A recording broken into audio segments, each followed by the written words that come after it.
Conscience.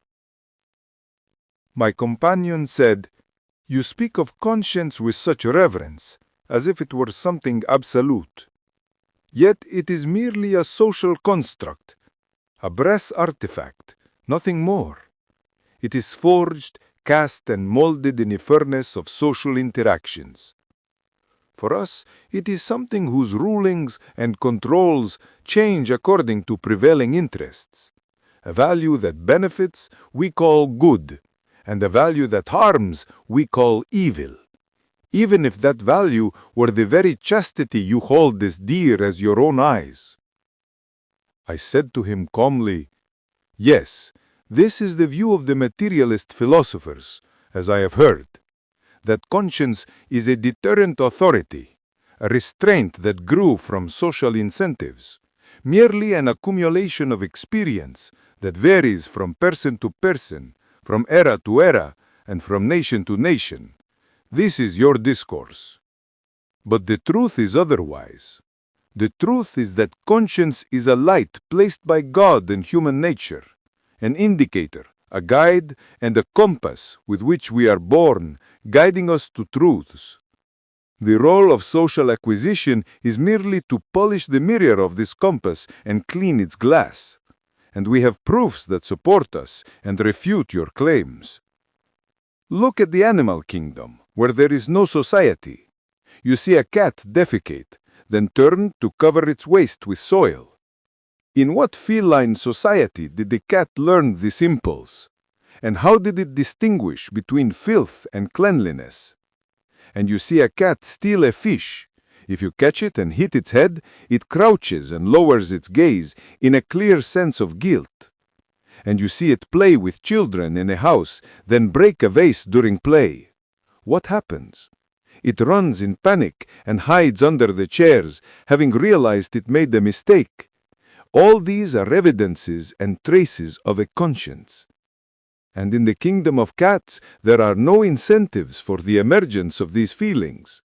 Nor do we even see a feline society.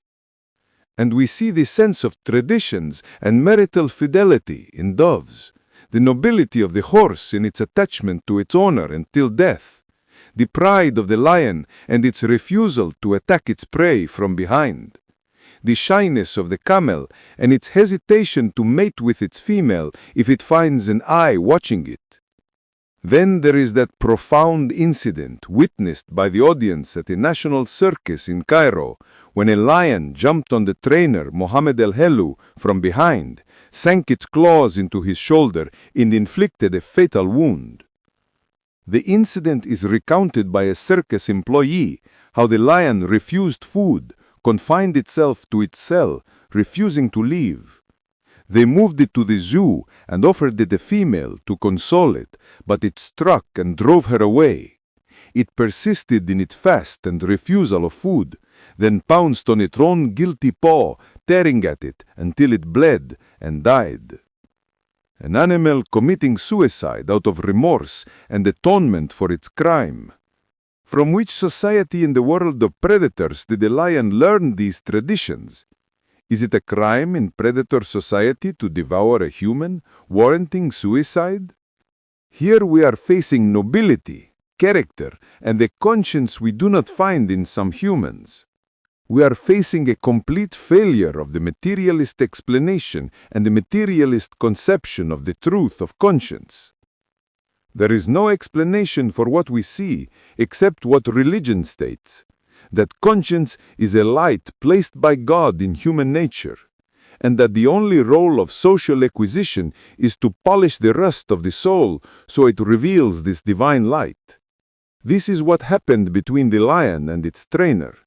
Companionship, affection, and fellowship polished that animal soul, awakening that divine spark.